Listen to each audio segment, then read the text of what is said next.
आज जो टॉपिक हम करने जा रहे हैं वो है कंप्यूटर नेटवर्क का पार्ट 3, जिसके अंदर हम तैयारी करवा रहे हैं जो अभी डीएसएसबी का एग्ज़ाम होना है टीजीटी कंप्यूटर साइंस के लिए और पीजीटी कंप्यूटर साइंस के लिए।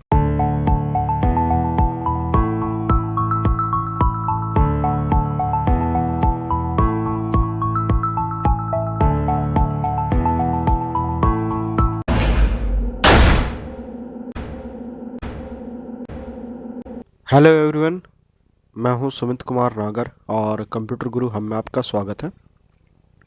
आज जो टॉपिक हम करने जा रहे हैं वो है कंप्यूटर नेटवर्क का पार्ट 3, जिसके अंदर हम तैयारी करवा रहे हैं जो अभी डीएसएसबी का एग्ज़ाम होना है टीजीटी कंप्यूटर साइंस के लिए और पीजीटी कंप्यूटर साइंस के लिए। इससे पहले भी मैं 2 वीडियो बना चुका हूं इस सेक्शन से रिलेटेड। अगर आपने वो वीडियोस नहीं देखी हैं तो मैं रिक्वेस्ट करूंगा कि आप मेरी पहली वो 2 वीडियोस देख लीजिए, ताकि आपको ये भी समझ में आ जाए कि आज का टॉपिक में क्या चलेगा। तो आज हम बात करेंगे कंप्यूटर नेटवर्क का वो टॉपिक जो हमने पहले 2 वीडियोस में कवर अप नहीं किया है। वीडियो स्टार्ट करने से पहले मैं आपसे रिक्वेस्ट करूंगा कि आप चैनल पर पहली बार हैं। अगर आप चैनल पर पहली बार आए हैं तो चैनल को सब्सक्राइब करना मत भूलिएगा, साथ में बेल आइकन ज़रूर प्रेस कर दीजिएगा, ताकि जैसे ही मैं नया लेक्चर अपलोड करूं आपको सबसे पहले उसकी नोटिफिकेशन मिल जाए। और सब्सक्राइब करने के साथ साथ अगर आपको और भी चीज़ चाहिए, कंटेंट चाहिए, पीडीएफ चाहिए या क्वेश्चन आंसर का सेक्शन चाहिए, तो उसके लिए आप कंप्यूटर गुरु हब का जो टेलीग्राम का चैनल है कंप्यूटर गुरु हब के नाम से, उसको ज्वाइन कीजिए, जहां पर आपको मैं जो भी वीडियोस बना रहा हूं उससे रिलेटेड जो भी सपोर्ट मटेरियल होता है वो सारा का सारा आपको यूं का यूं मिल जाता है। तो चलिए करते हैं शुरुआत। हम डिस्कस कर चुके हैं ओएसआई मॉडल क्या होता है, उसके बारे की सारी लेयर्स की, सारी फंक्शनैलिटी की, वो सारी चीज़ें हम डिस्कस कर चुके हैं। इससे पिछले वाले लेक्चर में हमने डिस्कस किया था कि आईपी एड्रेसेस क्या होते हैं, मैक एड्रेस क्या होता है, IPv4 और IPv6 के बीच में डिफरेंस क्या है और क्या क्या चीज़ें हैं जो प्रोटोकॉल होती हैं, जो पोर्ट्स होती हैं, उनके साथ कैसे काम किया जा सकता है। तो अब तक जो हमने है, जो कंप्यूटर का सबसे पहला चैप्टर होता है बेसिक्स, उसका टॉपिक जो है वो कवर अप नहीं किया है, तो वो आज हम करेंगे कि कैसे जो होता है, किस किस तरह के क्वेश्चंस आ सकते हैं बिल्कुल कंप्यूटर नेटवर्क के बेसिक पार्ट से। और वीडियो शुरुआत करने से पहले मैं आपको ये बता दूं कि जो टीजीटी कंप्यूटर साइंस की वैकेंसी है वो 364 है। इससे पिछली वीडियो में मैंने कहा था कि 3300-3500 के आसपास वैकेंसी है, तो वो जितनी टोटल वैकेंसी थी उसकी लिस्ट थी। जो टोटल कंप्यूटर साइंस की वैकेंसी है, टीजीटी कंप्यूटर साइंस की वैकेंसी है वो है 364, और जो पीजीटी कंप्यूटर साइंस के लिए वो है 24। और पीजीटी की अगर आप तैयारी कर रहे हो तो एक बात आपको सबसे पहले ध्यान देनी है और बिल्कुल ध्यान से सुननी है कि जो अब की बार जो एग्ज़ाम होगा उसमें पीजीटी के लिए नेट के जैसा पेपर आएगा। कोई अब की बार इजी पेपर नहीं आने वाला है। थोड़ा सा क्वेश्चन का स्टैंडर्ड मुझे लगता है कि अब के बार वाले एग्ज़ाम में ऊपर रखा जाएगा। तो चलिए करते हैं शुरुआत आज के टॉपिक के बारे में। तो सबसे पहले हमने पढ़ा था कि कंपोनेंट ऑफ डेटा कम्युनिकेशन क्या होते हैं।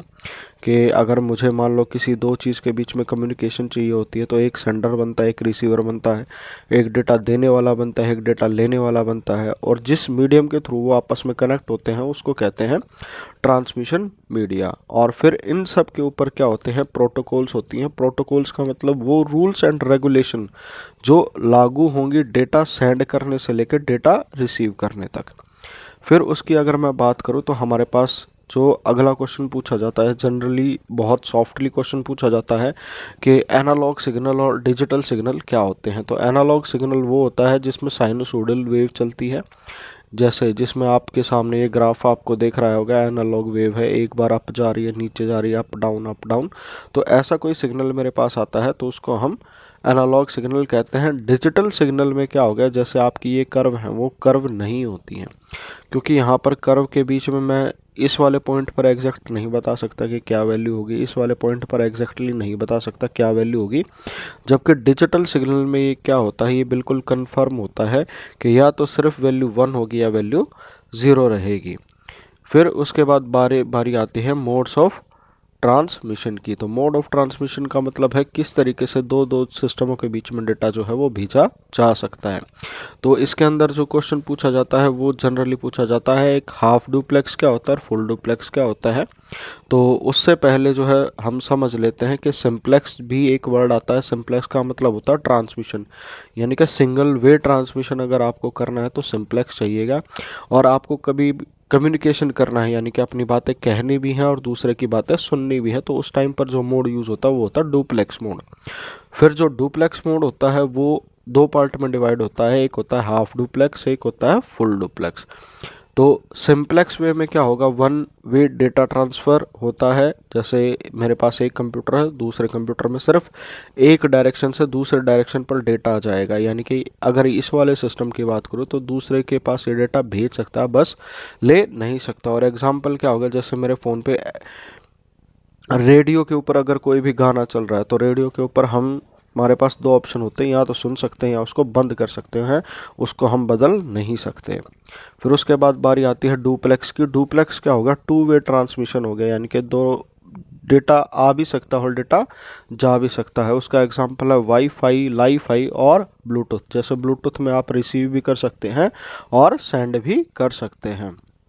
फिर उसके बाद जो डिटेल में पूछा जाता है, कई बार आपसे हाफ डुप्लेक्स का क्वेश्चन पूछ लिया जाता है। हाफ डुप्लेक्स में ये जो पूछा जाता है, जो क्वेश्चन बनता है वो ये बनता है कि डेटा मान लो एक टाइम पर एक ही ट्रांसमिशन होता है इसके अंदर, पर आपसे कोई अगर क्वेश्चन पूछा जाता है तो ये बनता है कि मैं दो कंप्यूटर के बीच में डेटा ट्रांसफ़र करवा रहा हूँ और डेटा ट्रांसफ़र है वो सिर्फ एक टाइम पर एक ही हो सकता है, या उसके बीच में जो होगी हमें सीक्वेंसिंग करनी पड़ेगी डेटा सेंड करने में और रिसीव करने के बीच में। तो कौन सा मैकेनिज़्म है वो यूज़ होगा, तो उसमें हाफ डुप्लेक्स का नाम आता है। और हाफ डुप्लेक्स में क्या होता है कि जैसे कोई भी दो स्टेशन जो आपस में जुड़ेंगे, या तो डेटा सेंड करेगा या डेटा रिसीव करेगा। सेंड और रिसीव दोनों एक टाइम पर नहीं हो सकते हैं। तो इसका एग्जांपल जैसे वॉकी टॉकी जो होता है वो इसका बेस्ट एग्जांपल होता है। फिर उसके बाद बारी आती है फुल डुप्लेक्स की। फुल डुप्लेक्स का मतलब है दो सिस्टमों के बीच में डेटा ट्रांसफ़र हो रहा है। यानी कि जैसे अगर आपका कोई कॉल सेटअप हो जाता है, आपके पास कोई फ़ोन कॉल आ जाती है,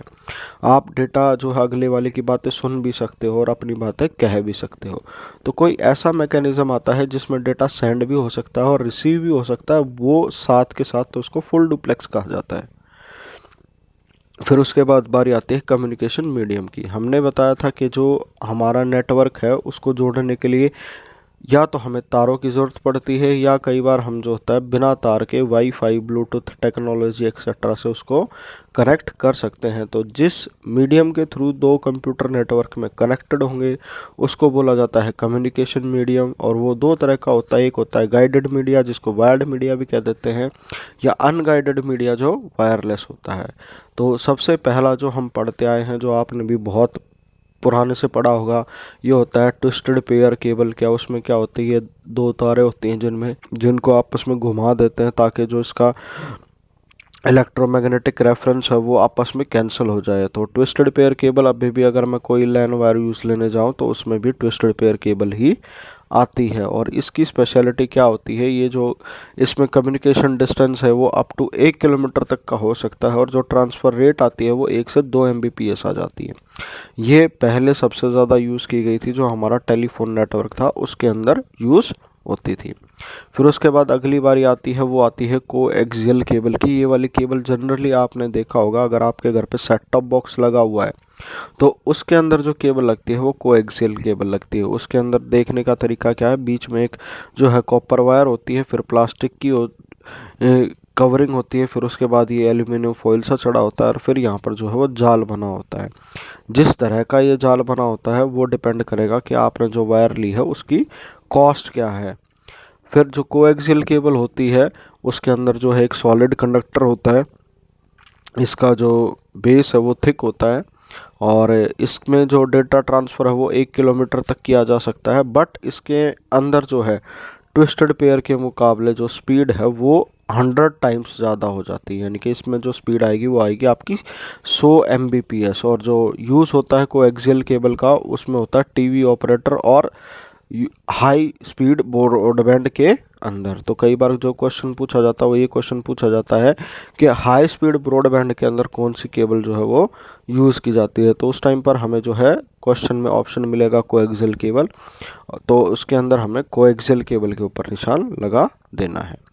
फिर उसके बाद बारी आती है जो फाइबर ऑप्टिक्स है। आपने सुना होगा कि इसमें टोटल इंटरनल रिफ्लेक्शन की वजह से डेटा सेंड होता है, बट इसके अंदर जो हमारा डेटा ट्रांसफ़र होता है वो इलेक्ट्रॉनिक ना होके एक फोटोन की मदद से होता है। तो और हमें पता है कि लाइट की स्पीड जो है वो बहुत फास्ट है, तो इसलिए जो इसके काम करने की स्पीड होती है वो भी बहुत फास्ट होती है। तो इसका अगर मैं यूज़ करता हूँ तो हमारे पास जो स्पीड आ सकती है वो 101.7 TBPS की आ सकती है, और वो अप टू 100 माइल तक की आ सकती है। फिर उसके बाद जो अगला होता है अनगाइडेड मीडिया, यानी कि जहाँ पर आपने दो सिस्टम को आपस में कनेक्ट कर रखा है, उनके बीच में कोई वायरिंग नहीं है, तो उसको अनगाइडेड मीडिया कहते हैं। इसके एग्जांपल क्या हो गया, रेडियो वेव्स हो गया, माइक्रोवेव हो गया, सैटेलाइट हो गई। तो ये सारे जो है इलेक्ट्रोमैग्नेटिक रेडिएशंस या आप जो कहो वेव होती है हर एक सिग्नल के अंदर, जिसका हम यूज़ करके जो है डेटा ट्रांसफ़र कर देते हैं। फिर उसके बाद जो आता है आपसे क्वेश्चन पूछा जाता है कि नेटवर्क आर्किटेक्चर कितने तरह का होता है। नेटवर्क आर्किटेक्चर दो तरह का होता है। एक होता है पीयर टू पीयर, यानी कि दो सिस्टम हैं उनकी आपस में लैन वायर कनेक्ट कर रखी है और मैंने दोनों आपस में कम्युनिकेट कर रहे हैं, तो उसको जो हम कंसिडर करेंगे वो हो जाएगा peer to peer network. Client server का मतलब क्या है कि आपका कोई बीच में एक सेंट्रलाइज सर्वर है जिसके थ्रू आपके पास डिपेंडिंग अपॉन द फंक्शनैलिटी अलग अलग तरह के डिवाइस या अलग अलग तरह के फाइल सिस्टम जो है वो आपस में कनेक्ट हो रखे हैं। फिर उसके बाद बारी आती है पीयर टू पीयर आर्किटेक्चर। अगर मैं डिटेल में बात करूंगा तो पीयर टू पीयर क्या होता है, डिसेंट्रलाइज्ड होता है। डिसेंट्रलाइज्ड का मतलब कोई सेंट्रल सर्वर नहीं है, दोनों आपस में कनेक्ट होते हैं, तो उसकी हमें कोई ज़रूरत पड़ती नहीं है। And distributed network architecture in which individual nodes in the network called peer, यानी कि जो दो कंप्यूटर आपस में हमें कनेक्ट करने हैं उनको पीयर कहते हैं, और जो काम करते हैं अगर उससे कोई डेटा चाहिए तो वो डेटा ले भी लेता है, अगर डेटा देना भी होता है तो वो भी दे देता है।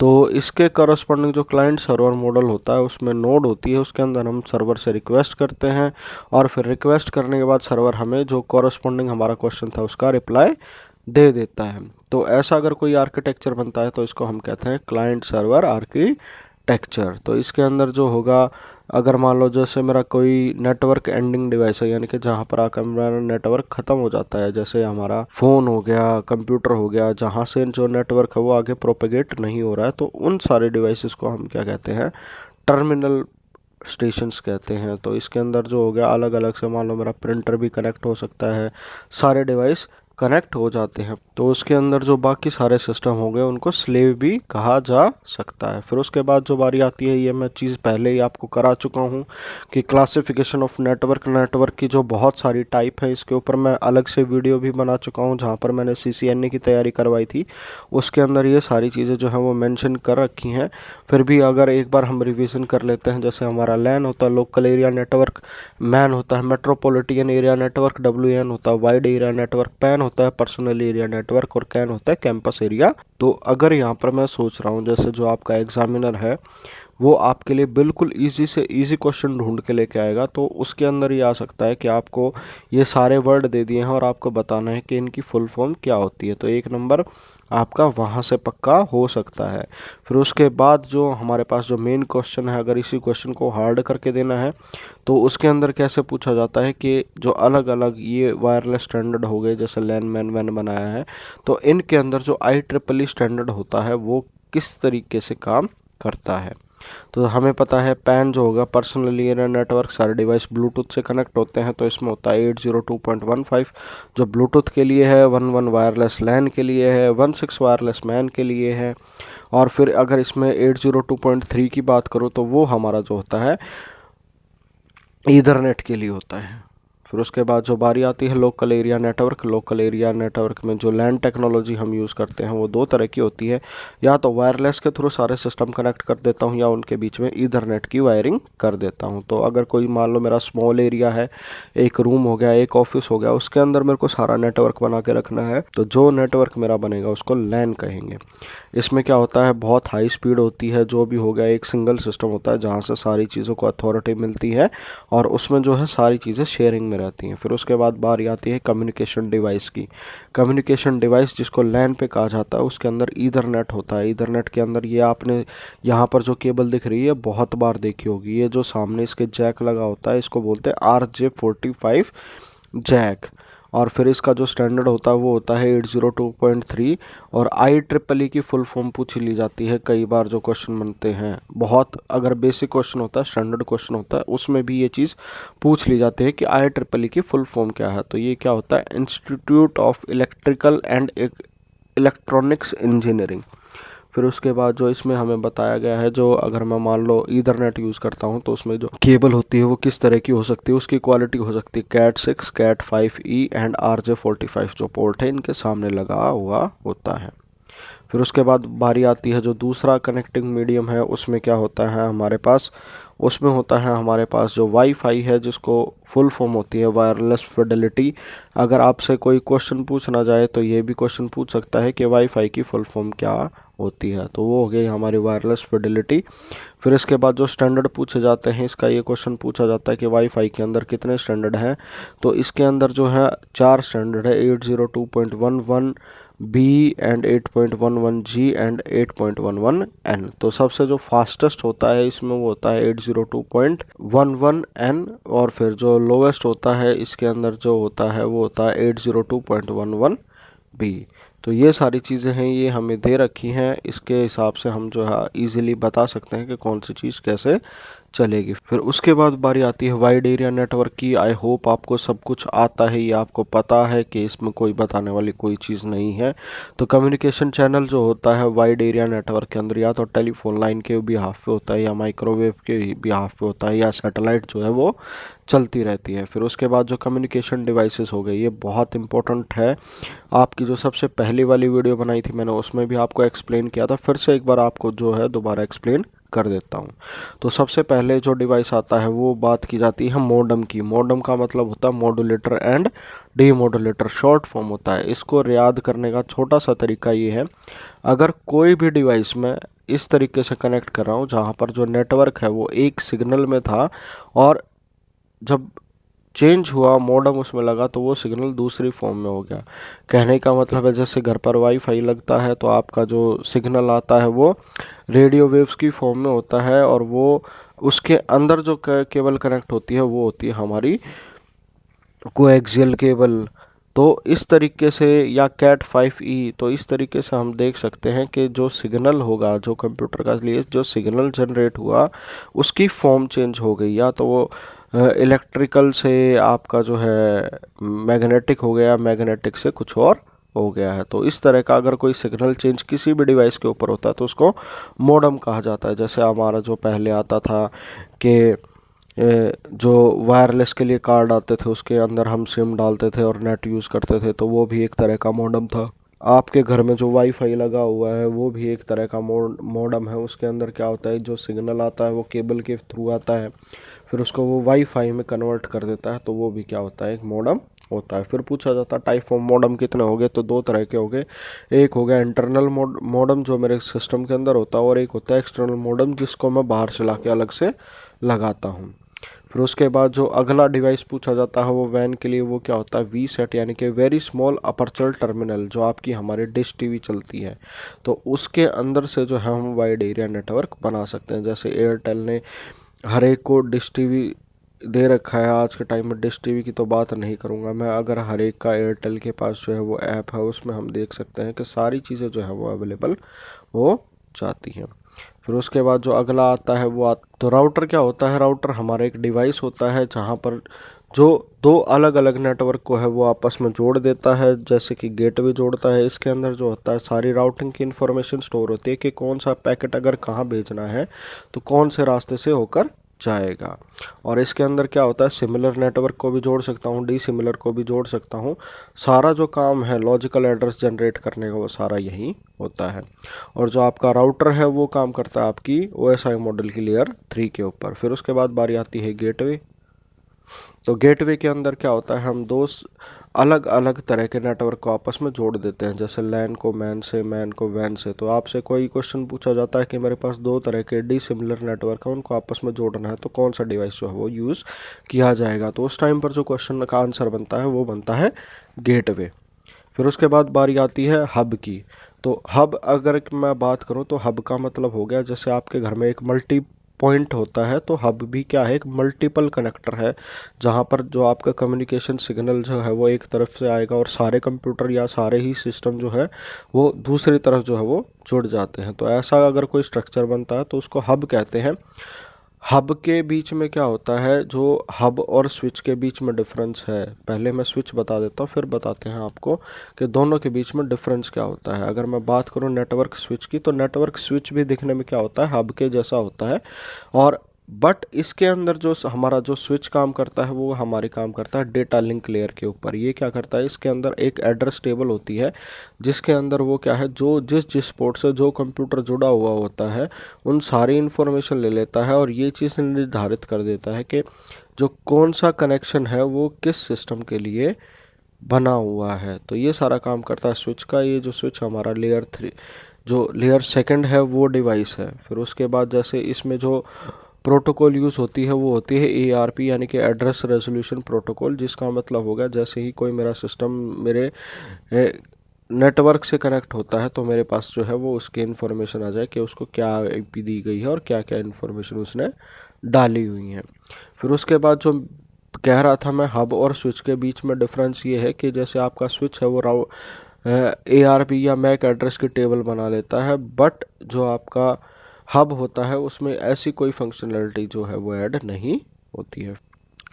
जो रिपीटर हो गया वो हमारा क्या करता है, सिग्नल रीजनरेट करता है। और रीजनरेट हमें पता है कि जो सबसे नीचे वाली लेयर होती है OSI मॉडल की, वहाँ पर होता है। तो जो रिपीटर है हमारा काम करेगा, वो काम करेगा लोवेस्ट, सबसे जो पहली वाली लेयर होती है उसके ऊपर काम करता है।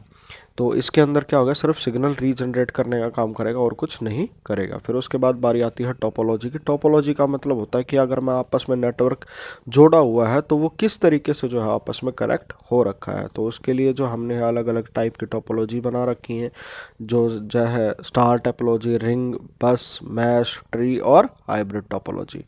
फिर उसके अंदर अगर मैं बात करूँ स्टार टोपोलॉजी का मतलब क्या होता है, जो आपका मेन सर्वर होता है वो सेंट्रल में काम करता है और सारे सिस्टम जो उसके पास से कनेक्ट हो जाते हैं। बट इसका नुकसान ये होता है, अगर सेंट्रल नोड फेल हो जाती है तो सारा का सारा जो है कम्युनिकेशन शट हो जाता है। फिर उसके बाद बारी आती है बस टोपोलॉजी की। आपके आसपास अगर कोई ब्रॉडबैंड का नेटवर्क बन रहा है या आपको यूज़ कर रहे हो या आपको मिलता है, तो मैं बता देता हूँ उसके अंदर जो है एक बस टोपोलॉजी यूज़ होती है। बस टोपोलॉजी का मतलब क्या है, बीच में एक वायर है जो काफ़ी कई किलोमीटर से लेके आ जाते हैं। फिर उसके बाद जो आसपास में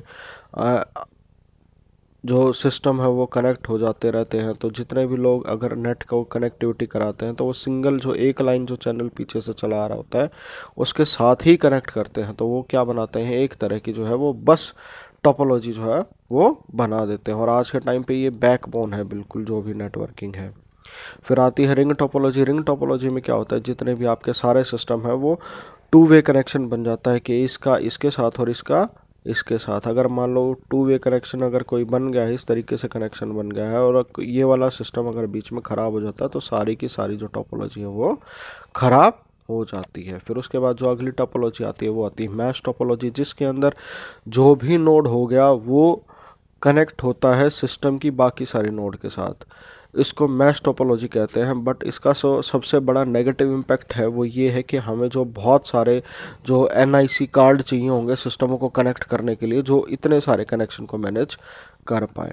फिर उसके बाद जो अगली आती है वो आती है ट्री टोपोलॉजी। ट्री टोपोलॉजी में क्या होगा, जो सेंट्रल सर्वर है उसको हम टॉप ऑफ द ट्री लेके चले जाते हैं। फिर वहाँ से अलग अलग जो होगा उसकी ब्रांचेस बन जाती हैं और ब्रांचेस के अंदर जैसे अलग अलग सिस्टम होते हैं फिर उनकी सब ब्रांचेस बन जाती है। तो इस तरीके से ट्री टोपोलॉजी काम करती है। तो इसका जो नुकसान है वो ये है, अगर जो मेन ट्री है हमारी वो फेल होती है तो सारा का सारा सिस्टम जो है वो फेल हो जाता है। फिर उसके बाद बात करते हैं हाइब्रिड टोपोलॉजी की। हाइब्रिड क्या हो गया कि जो भी मैं यूज़ कर रहा था, अलग अलग टोपोलॉजी यूज़ कर रहा था, मैंने दो को कंबाइन करके एक टोपोलॉजी बना ली, तो उसको क्या कहते हैं, हाइब्रिड टोपोलॉजी कह देते हैं। कि उसमें जो होगा वो स्ट्रक्चर, जो मेन स्ट्रक्चर होगा वो चेंज हो सकता है। फिर उसके बाद बारी आती है ISO OSI मॉडल। ये सारे मॉडल जो है हम पहले ही डिस्कस कर चुके हैं। तो अभी तक आज के लेक्चर में इतना ही।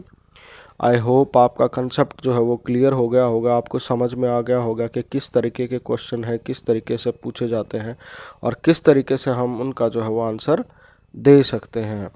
और अगर आपको कोई भी डाउट है इससे रिलेटेड तो आप कमेंट कीजिएगा, मैं कोशिश करूंगा कि जितनी जल्दी हो सके आपका डाउट जो है वो क्लियर कर पाऊँ। और उसके अलावा अगर आप चाहते हैं कि मैं किसी अलग पर्टिकुलर टॉपिक के ऊपर वीडियो बनाऊं तो उसके लिए आप कमेंट कर सकते हैं। वरना जो कंप्यूटर गुरु हब का टेलीग्राम ग्रुप है उसको ज्वाइन करके आप मैसेज सेंड कर सकते हैं कि पर्टिकुलरली आपको क्या कंटेंट चाहिए, तो मैं कोशिश करूंगा कि वो कंटेंट आपको प्रोवाइड करवा दूं। तो मेरी तरफ से आज की वीडियो में इतना ही। आई होप आपको वीडियो अच्छी लगी होगी। वीडियो अच्छी लगी है तो लाइक, शेयर एंड सब्सक्राइब ज़रूर कीजिएगा। अगर नहीं लगी है तो कमेंट कीजिएगा ताकि मेरे को पता चल जाए कि मुझे कौन कौन से एरिया हैं जिनके ऊपर काम करने की ज़रूरत है। तो मेरी तरफ से आज की वीडियो में इतना ही। Thank you all, thank you for watching.